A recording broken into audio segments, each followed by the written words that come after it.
मैं हेमलता शर्मा अनमोल निधि पर आपका स्वागत करती हूँ। अनमोल निधि मतलब ऐसा कोष जिसका कोई मोल नहीं। आज हम अहोई अष्टमी व्रत की कथा के बारे में जानकारी लेंगे। अहोई अष्टमी माँ भगवती का ही स्वरूप होती हैं। इसको कार्तिक महीने के कृष्ण पक्ष की अष्टमी को मनाया जाता है। इस व्रत में क्षेत्र विशेष के हिसाब से अपनी अपनी मान्यताएं होती हैं। हमारे यहाँ गांव में कुछ इस तरह से किया जाता है। इस व्रत में हम ये 2 कमोइयाँ लेते हैं। ये मटकी स्वरूप होती हैं। इनको कमोई कहा जाता है। ये बाज़ार में आसानी से उपलब्ध हो जाती हैं। जैसा मैंने थोड़ा बहुत पहले ही तैयार कर रखा है, आप देख सकती हैं। माता की प्रतिमा ली जाती है। एक कलश जल का भरा जाता है। माता को कुछ फ्रूट चढ़ाए जाते हैं और इन दोनों कमोइयों में एक में जल और एक में गेहूँ भरा जाता है। फिर इनको ढककर इसके ऊपर उपहार स्वरूप कुछ वस्त्र रखा जाता है और माता को सिंदूर या रोली का तिलक किया जाता है। ये कलावा है। इसको आप उपवस्त्र की तरह से माता के ऊपर अर्पित कर सकते हैं और अपने हाथ में बांध सकते हैं। जैसे मैंने कमोइयों पर बांधा है, इस तरह से आप भी कमोइयों पर बांधिए, कलश पर भी बांधिए और हाथ में गेहूं के कुछ दाने आप कहानी सुनने के लिए ले सकते हैं। कहानी सुनते हुए बीच बीच में आप ये दाने इस तरह से जल के लोटे में डालते रहिए। अहोई अष्टमी का व्रत माताएं अपनी संतान की दीर्घायु, सुख समृद्धि व मनोवांछित उद्देश्य को पूरा करने के लिए करती हैं। अहोई अष्टमी का व्रत जिस दिन आता है, जिस वार को पड़ता है, उसी वार को हमारा दीपावली का त्यौहार आता है। ये इस व्रत की खास विशेषता होती है। और ये जो कमोई में हमने जल भरा है, यह जल हम धनतेरस को पोछे में प्रयोग लगाएंगे, घर की साफ सफाई में। इस जल से हमारे घर में नेगेटिविटी दूर हो जाएगी और लक्ष्मी हमेशा के लिए हमारे घर में बरकत करेंगी। माताएं इस व्रत को बड़े ही चाव से करती हैं। जैसा हमारे यहाँ अहोई अष्टमी का त्यौहार मनाया जाता है, उसी तरह से बिहार की साइड में माताएं छठ पूजन करती हैं। जिस तरह से हमारा यह अहोई का पर्व अष्टमी तिथि को आता है, दिवाली से पहले आता है, उस तरह से उनका वो छठ पूजा का दिन जो है दिवाली के बाद आता है। अहोई अष्टमी के व्रत में भी 2 कथाएं सुनी जाती हैं, जिस तरह से हमने करवा चौथ व्रत में सुनी थी। एक तो अहोई अष्टमी व्रत की कथा सुनेंगे और दूसरी विनायक महाराज की कथा सुनेंगे। तो कथा कुछ इस प्रकार है। एक साहूकार था जिसकी 7 बेटे थे। 7 बहुएं व एक बेटी थी। दिवाली से पहले कार्तिक अष्टमी को सातों बहुएं अपनी इकलौती ननद के साथ जंगल में खदान से मिट्टी खोद रही थी। वहीं शाहू यानी सिंह की मांद थी।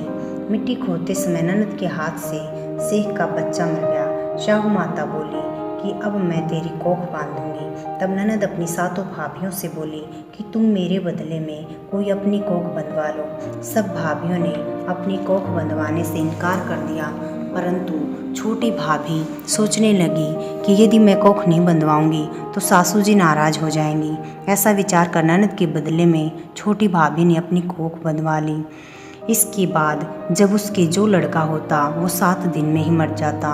एक दिन उसने पंडित को बुलाकर पूछा, मेरी संतान 7वें दिन क्यों मर जाती है? तब पंडित ने कहा, तुम सुरही गाय की पूजा करो। सुरही गाय शाहू माता की भाईली है, वह तेरी कोख छोड़ तब तेरा बच्चा जिए। इसके बाद से वह बहू प्रातःकाल उठकर चुपचाप सुरही गाय के नीचे सफाई करती। गौ माता बोली कि आजकल कौन मेरी सेवा कर रहा है, सो आज मैं देखूंगी। गौ माता खूब सुबह जल्दी उठी। क्या देखती है कि एक साहूकार के बेटे और बहू उसके नीचे सफाई का कार्य करते हैं। गौ माता उससे बोली, क्या मांगती है? तब साहूकार की बहू बोली कि शाहू माता तुम्हारी भाईली है और उसने मेरी कोख बांध रखी है, सो मेरी कोख खुलवा दो। गौ माता ने कहा, अच्छा। अब तो गौ माता समुद्र पार अपनी भाईली के पास चल पड़ी। रास्ते में कड़ी धूप थी, सो वे दोनों एक पेड़ के नीचे बैठी। थोड़ी देर में एक सांप आया और उसी पेड़ पर गरुड़ पंखिनी का बच्चा था, उसको डसने लगा। तब साहूकार की बहू ने सांप मारकर ढाल के नीचे दबा दिया और बच्चे को बचा लिया। थोड़ी देर बाद गरुड़ पंखिनी आई और वहाँ खून पड़ा देखकर साहूकार की बहू को चोंच मारने लगी। तब साहूकारनी बोली कि मैंने तेरे बच्चे को नहीं मारा, बल्कि सांप से तेरे बच्चे की रक्षा की है। यह सुनकर गरुड़ पंखिनी बोली कि मांग, तू क्या मांगती है? वह बोली, 7 समुद्र पर शाहू माता रहती है, हमें तो उसके पास पहुंचा दे। तब गरुड़ पंखिनी ने दोनों को अपनी पीठ पर बिठाकर शाहू माता के पास पहुंचा दिया। शाहू माता उन्हें देखकर बोली कि आ बहन, बहुत दिनों बाद आई। फिर कहने लगी कि बहन, मेरे सिर में जूं पड़ गई है। तब सुरही के कहने पर साहूकार की बहू ने सिलाई से उसकी जुएं निकाल दी। इस पर शाहू माता प्रसन्न होकर बोली, तूने मेरे सिर में बहुत सिलाई की है, इसलिए तेरे 7 बेटे और 7 बहुएं होंगी। तब बोली, मेरे तो एक भी बेटा नहीं है, 7 बेटे कहाँ से होंगे? शाहू माता बोली, वचन दिया, वचन से फिरूं तो धोबी के कुंड में कंकरी हूँ। तब साहूकार की बहू बोली, मेरी कोख तो तुम्हारे पास बंद पड़ी है। यह सुनकर शाहू माता उस पर गुस्सा हुई और फिर कहा कि तूने मुझे ठग लिया है। मैं तेरी कोख खोलती तो नहीं, परंतु अब खोलनी पड़ेगी। जा, तेरे घर मुझे 7 बेटे और 7 बहुएं देखनी हैं। तू जाकर उजमन करियो, 7 तहोई बनाकर 7 कढ़ाई करियो। वह लौटकर घर आई तो उसने देखा 7 बेटे और 7 बहुएं बैठे हैं। वह उन्हें देखकर खुश हो गई। उसने 7 तहोई बनाई, 7 उजमन की और 7 कढ़ाई की। रात्रि के समय जेठानियाँ आपस में कहने लगी कि जल्दी जल्दी धोख पूजा कर लो, छोटी बच्चों को याद करके रोने न लगे। थोड़ी देर में उन्होंने अपने बच्चों से कहा, अपनी चाची के घर जाकर देखो कि आज वह अभी तक क्यों नहीं रोई। बच्चों ने जाकर कहा कि चाची तो खूब कुछ मान रही है, खूब उजमन हो रहा है। यह सुनते ही जेठानियाँ दौड़ी दौड़ी घर आई और जाकर कहने लगी, तूने कोख कैसे छुड़वाई? वह बोली, तुमने तो कोख बंधा ही नहीं, सो मैंने कोख बंधा ली थी। अब शाहू माता ने कृपा करके मेरी कोख खोल दी है। शाहू माता ने जिस प्रकार उस साहूकार की बहू की कोख खोली, उसी प्रकार हमारी भी खोले। कहने वाले, सुनने वाले व ओंकार भरने वाले सब पर माँ अपनी कृपा करे। ये तो थी अहोई अष्टमी की कथा, और अब हम विनायक महाराज की कथा सुनेंगे। ये जो गेहूं के दाने हमने कहानी सुनने से पहले लिए थे, कहानी के दौरान आप ये डालते रहना। एक विनायक महाराज थे, चूटी में चावल चम्मच में दूध ले रहे थे। तो बोलना, कोई मेरी खीर रंध है, कोई मेरी खीर रंध है। एक बुढ़िया माँ थी जो खाली बैठी हुई थी, कहती है, ले बेटा मैं रांध दूँगी। वो बोले, माई जाके परातर टोकने लिया। वो बूढ़ी माई क्या थी, डिबले और भोलवे ले रखी थी। कहते इसी में बना दूंगे तो थोड़े हैं। बोले, ना बुढ़िया माई, जा परात और टोकने ला। बोले, नहीं बेटा मेरा तो कोनी। तो विनायक महाराज बोले, जाके अपने कोठारी में खोल के देखो। तो बुढ़िया माई गई तो सब कुछ मिल गया। वो परात टोकने ला के करने लगी खीर की व्यवस्था। तो विनायक महाराज बोले, बुढ़िया माई आप खीर बनाओ, मैं नगरी में न्योता दे के आऊँ, सारे नगरी ने जिमाइयो।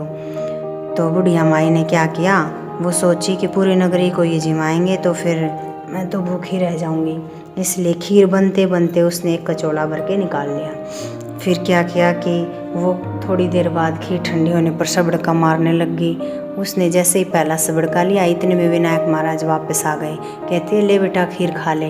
बोला, बुढ़िया माई आपने जब निकाल के रखा था मैंने तो तभी खा लिया था, आप खाओ, अपने परिवार को खिलाओ।